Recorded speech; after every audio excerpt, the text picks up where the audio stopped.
Okay.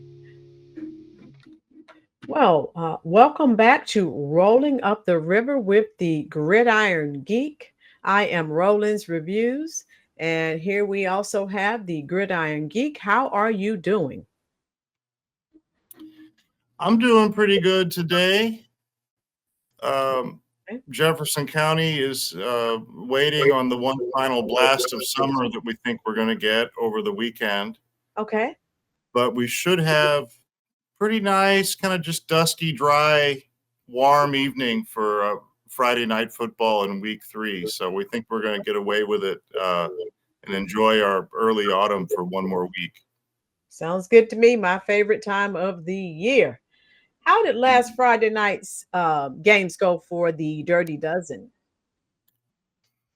Well, at first I was looking at it like a fan of Okay. all 12 teams, and I looked at week 2 like a fan, and I said, oh, well, some good, some bad. A lot of teams improved, but we had this and, this and that disappointment. And then I thought about it again, and I thought, no. Week 2 was a marvelous week Oh, yeah. of football in Jefferson County. We had some of the greatest games that we've ever had. Okay. Seckman and Fox, two of our northern uh, giants in Class 6, Okay. had one of the greatest games in the history of the Suburban League.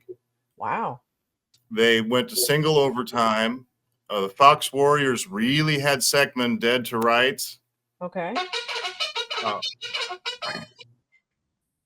oh, it was that and more. You Okay. should have seen the fanfare at the Arnold Field. It was tremendous. Oh, wow. But Oh, the fanfare died down a little bit when Fox had him dead to rights on the goal line, decided not to kick the field goal with time running out, or at least to oh, wait wow. to kick the field goal. And they ran one more play, fumbled on the goal line. The game went to overtime, and Chance Rubel of Seckman Okay. won the game with a carry in overtime from 5 yards out. Oh, wow. Now, the Jefferson Blue Jays also went to overtime with a very prestigious team in the Park Hill Central Rebels Okay. team, the program that won the Class 3 state championship 2 years ago. Right. And wouldn't you know, it was a similar situation. The coach did not put faith and confidence in his special teams, even though Jefferson had been smooth in the kicking game, kicking extra points and everything, no problem. Okay.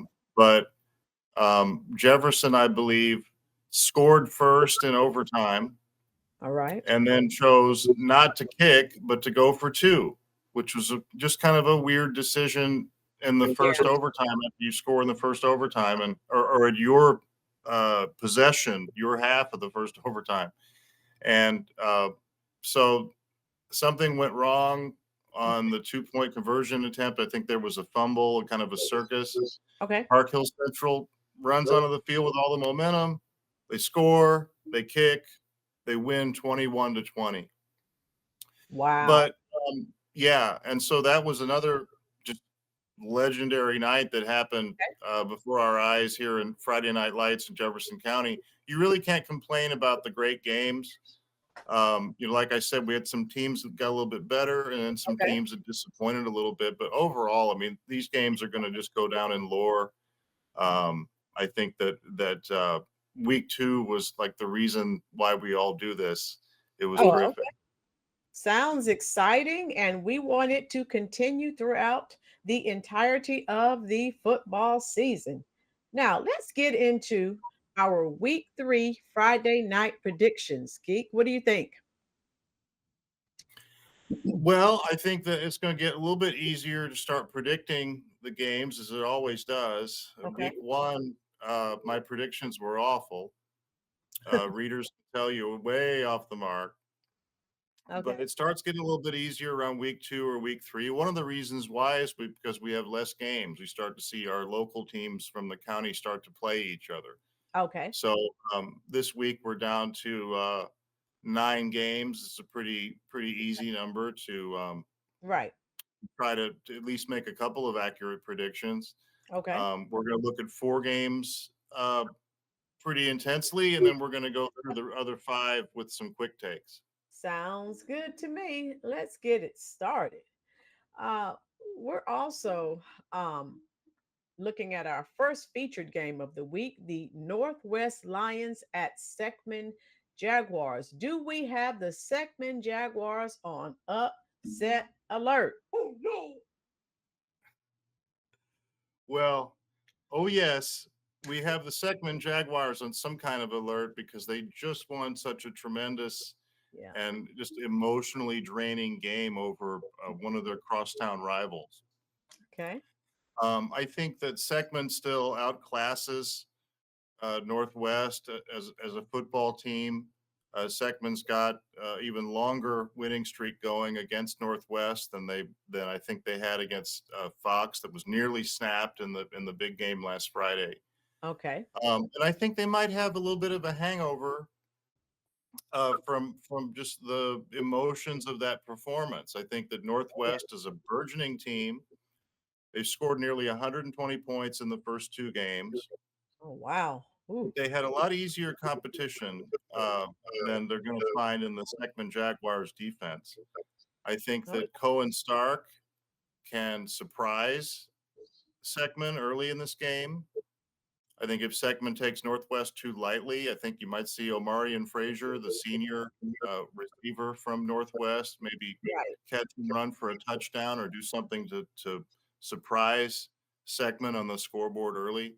Okay. But Northwest is still a little bit of an undersized team for Class 6. Their Right. defense is still developing. I don't think there's any way that they can hold up to the Seckman surge of just Right. size and strength and blocking on offense for 4 quarters. So for this game, I'm predicting the Seckman Jaguars win 44-21. Well, all I can say, Gridiron Geek, is that you have Lions and Jaguars. So it should be one for the ages. All right. Football fans like to say dogfight. Not I right. think this one might be a feline fight or a cat fight. Yow. Yes. All right. We're also taking a close look at the Hillsboro Hawks at the Washington Blue Jays. Will it be as lopsided as Hillsboro versus Washington was last year? That's hard to say. Right. I know that, Hillsboro is in a little bit of a reloading phase. They're one of Okay. those great programs that they don't like to talk about rebuilding. They're Right. reloading.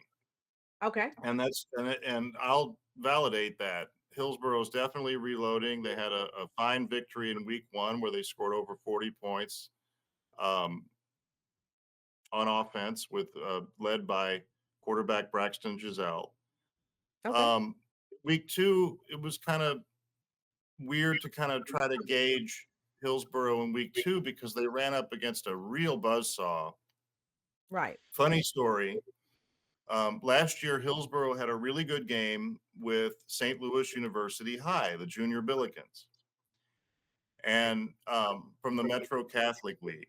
Once again, really a giant, even as a private school, they're larger than I think Hillsboro Public School, the Junior Billikens of SLU. And last year, they had a really tight game. SLU had kind of a gimmick offense. It's one of those things you'd see like a highlight reel of on YouTube and everybody be laughing. They had a quarterback who had to weigh close to 300 pounds. Oh, wow. Obviously, a former lineman who they figured out could really zip the ball. And, and he tried to play quarterback at that weight. Ooh. They had some really impressive success with what I would call a gimmick offense. Right. Um, like a lot of great big quarterbacks, he had surprising agility. I mean, there was a reason they put him back there, and he could get out. He was scrambling. I remember laughing to see him, fake and run around in for a touchdown. I thought it was an earthquake. Literally. But this year I was surprised to see, or maybe I shouldn't have been surprised to see. Slew shows up with the same quarterback, and he's dropped 50 pounds. Oh, wow. He's terrific. Oh, wow. He's nimble And now he gets back into the pocket. It's a quick release. He was throwing 50-yard touchdown passes. He looked like the Cam Newton of the Metro Oh, wow. Catholic League. So Okay. Hillsboro loses that game 35-14. Right. Was it a surprise that they would uh, lose in a blowout up against a team um, with such an improved offense as SLU from a bigger campus? Probably not. But I know that Hillsboro probably is still looking to get its confidence back right now. Yeah. And I think they were, for whatever reason, they were a lot more confident team when they played the Washington Blue Jays last year. So we're going to play it safe and say that this one's going to go back and forth. And Okay. I'm going to say Hillsboro wins this game 42-28. All right. It remains to be seen. Okay. Uh, our next featured week 3 game is the Herculaneum Blackcats at Jefferson Blue Jays. What are Herculaneum's goals against Jefferson? Well, I always hate to throw, pour water in the champagne, as they say, when a team looks pretty good early in the Missouri season, because we have a real disparity of schedules that go on during the period before everybody begins to play their conference. For instance, the Windsor Owls are 2-0, and the Festus Tigers are 2-0, and those teams will be playing each other tonight also. Right. But the Festus Tigers are playing a Class 5 schedule, and the Windsor Owls have been playing really like a Class 2, Class 3 level schedule. Right. So they're still a heavy favorite and heavy underdog in that contest. In the case of Herculaneum and Jefferson, now Herky has not lost in regulation. Okay. They went to overtime with Windsor in week 1 and lost. And then they came back and beat another small school called Fredericktown in week 2. Right. Meanwhile, the Jefferson Blue Jays are on fire. Yes, they lost in overtime last week, but Jefferson is, in my opinion, taking a real step to another level from where they were last season. Okay. And with Cooper Frisk at quarterback, man, it's going to be hard for Herky to contain the Jefferson Blue Jays. What I'd like to see out of the Herculaneum Blackcats is kind of breaking the pattern a little bit. Right. They've had a pattern where they get off to a decent start and then they run into their conference schedule and just, you don't want to see Jefferson score touchdowns in their first 3 plays because that's happened before. Yeah. So Yeah. I'd like to see Herculaneum put up a little bit more of a fight in the first half, show that they can stop Cooper Frisk's offense for at least a couple token 3 and outs and make it a competitive game. And then whatever happens after that, I'll be happy for both teams. I do think the final score is going to be something like 49-6 in Right. favor of the Jefferson Blue Jays. Okay. That sounds good to me. All right. Now let's look at the North County Raiders at the DeSoto Dragons. What do you think, Gridiron? Well, here's another one that has gone one way for a long time. It's been a one-sided rivalry for a long time. North County has been a contender in the Mississippi Conference, the very powerful hotbed Mississippi Conference with Festus and Hillsboro, Highway A's, 2 teams that have taken turns going to the Show Me Bowl. And North County's always been there as a team that, even when you think that you've got a little bit more to offer than the North County Raiders, they could find a way to trip you. Oh yeah. So we've seen a lot of dramatic North County versus Festus games, and we've seen a lot of dramatic North County versus Hillsboro games. We haven't seen as many dramatic North County versus DeSoto games because DeSoto has been so poor for so many seasons running. Okay.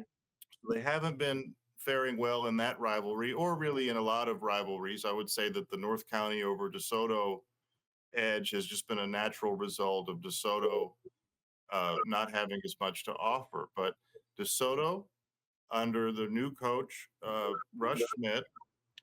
We still call him the new coach because we could see that even though this isn't his first year, we could see that he had a tremendous undertaking in trying to rebuild the DeSoto program from scratch after another year where they went 1-9 or 0-10 or something like that a few years ago. Right. And he's been making such a great difference for DeSoto with a terrific new offense and a lot of enthusiasm on defense, a lot of really talented kids starting to come up from the underclass, and just a better vibe to the program overall at DeSoto. Now, on the other hand, you've got a North County Raiders team that has lost an awful lot. And they lost an awful lot to graduation. They had 4 award-winning senior linemen graduate this spring. Oh, wow. What a And loss. because it's North County, I didn't mean to interrupt you, Rolynn. What were you going to say? I said, what a loss. Oh, wow. It's something that would devastate a Yeah. lot of teams around here, Wow. but you didn't see it necessarily devastating North County because they always find a way to be pretty good. Yes. Oh, And North County has come out this season and started, I think, 0-2. They lost to a kind of unremarkable school from Illinois, which is okay. really a concern because Missouri teams typically have just like sort of a 15 or 20 point advantage. If you took the same ranked teams from both states, Right. you'd always see like a 2 touchdown advantage in favor of the Missouri team. Oh, okay. So losing to Illinois is losing to Illinois, not from Chicago. So Oh, I'm liking the DeSoto Dragons to get into the win column in this rivalry. I think they're ready. They had a very impressive win in week 2 okay. over a Perryville Pirates team that had gone to the district championship game last year. Okay. And DeSoto with a commanding victory in week 2 over Perryville. I think they might be ready to beat this particular North County team. So I'm going to say DeSoto 19, North County 16. Okay. We shall see. All right.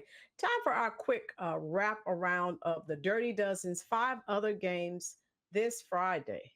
Okay. The Windsor Owls at the Festus Tigers. Let's do it. I think this particular matchup usually falls right around this time of year, and it tends to confuse a lot of pundits who just look at records. Both teams are 2-0, but Festus Yep. has had a lot tougher schedule. It's hard to put into words how much tougher the Festus schedule is. And Festus has a string of blowout wins going over Windsor, so we think they'll keep that up tonight with Okay. a blowout win of 58-7 over the Windsor Owls. All right. What about the St. Pius Lancers at the Noster Panthers? St. Pius off to a shaky start. We think that team has so much potential this year, but they've drawn kind of a bad hand. They lost their first couple games. Now they have to travel a long, long way to play on the road in week 3. St. Pius is usually about 20 points better at home than they are on the road. So Okay. we're giving Noster the edge, and we're calling for St. Pius to unfortunately drop another game, Okay. 35-14. Oh, no. All right. What They'll about, get there. okay. What about the Cuba Wildcats at Crystal City Hornets? Roland, I think we might have reversed a couple, one matchup there. I've got the Cuba Wildcats at the Grandview Eagles. Woo. And you're absolutely right. Excuse me. The Cuba Wildcats at the Grandview Eagles. Cuba and Crystal City would be a good game. Somebody needs to schedule that game. Cuba is the type of team that Crystal City needs to have it scheduled more often. So I'm glad we made that slip up. Yes. An excuse to say that. The Cuba Wildcats really frustrated Grandview last season in a game that we thought Grandview would win. I compared it to the Pat McManus short story called Sand Creek versus Bonner's Ferry, Right. when Pat McManus high school team had to go and play just these wild boys that were just, driven insane by being the underdog. They just wanted to body slam everybody. Yeah. It wasn't quite that bad, but it was a hostile environment at Cuba last year, and Grandview didn't handle it real well. Oh, I wow. think Grandview's drawn a break. not only in this particular week 3, not only from Cuba having to travel away from home where they're really not as good, but Cuba is another team that's off to a really bad start, almost mysteriously so. They're not scoring any touchdowns. Yeah. We think that Grandview's really improved, solid new team should be able to handle, and we think the Grandview lineup will win by 30 points tonight, 42 to 12. Okay. Sounds good to me. All right. What about the Bayless Broncos at Crystal City Hornets? Crystal City off to a very shaky start. We think that this team is very nervous and lacking confidence right now. Very talented team. They got a world of potential, but they have a new coach who's garnered a lot of hype and a lot of praise since he's been in town, a brand new head coach. And we think maybe they came out almost trying to impress him, almost like it was a tryout. You know, everybody wanted to be the first player to take off down the sideline and score. Oh, sounds So like as I, hero ball. Yeah. I'm Hero, sorry. sounds like hero ball. You know, it's funny that you say that because Crystal City, and if these weren't quick takes, we'd talk about it more, but they Yeah. actually named their playbook after superheroes and stuff. Kind of like Clemson Power Rangers from Dabo Swinney, uh, Oh, and that sort of concept. So that's great. But yeah, there's such a thing as too much of a good thing, too much hero ball. And we think they've been yeah. trying to play to impress their new coach, maybe trying to find a new level and finding a new level below where they were. So I told Right. Crystal City, just relax and play ball. Sure. Can't give them the edge tonight because they've been making too many mistakes and they're going up against a class 4 school. So Yeah. we're going to say Bayless 27, Crystal City 20, but I hope I'm wrong and I hope Crystal City wins. Okay. I'll support you. We're gonna hope for the best. All right. We So also have Ritenour Huskies at the Fox Warriors. the Ritenour Huskies at the Fox Ritenour. Warriors. Okay. I think Fox acquitted themselves so well last week that I can't imagine the Warriors coming out and losing to Ritenour this week. But we're not going to say that Ritenour is going to lose by a lopsided score because Ritenour is the hometown team of our producer, Christine. You Yay! got your, you got your cheer sound effect. There we go. Ritenour is not only the hometown team of Christine up in Breckenridge Hills, but Okay. Ritenour is in the Huskies. And Christine has raised some wonderful Huskies, and we've all had a great time with the Huskies. It's almost too perfect for the team from Breckenridge Hills to be called the Huskies, and they've got a beautiful Husky as their logo and mascot. Right. But we still give Fox Warriors the edge. We're going to say the Indians over the Dogs, 32 to 24 tonight. Oh wow. Okay. Oh, that sounds very good. I like to say it remains to be seen, but we're going to see how close you are with your predictions. And thanks for the 9 predictions for week 3, Geek. That's all, folks. And join us next time on Rolling Up the River for week 4's Jefferson County Power Poll. See Can't you. wait to do the power poll again with you, Rolynn. Thank you. Thank you. See you next time. Bye bye, folks.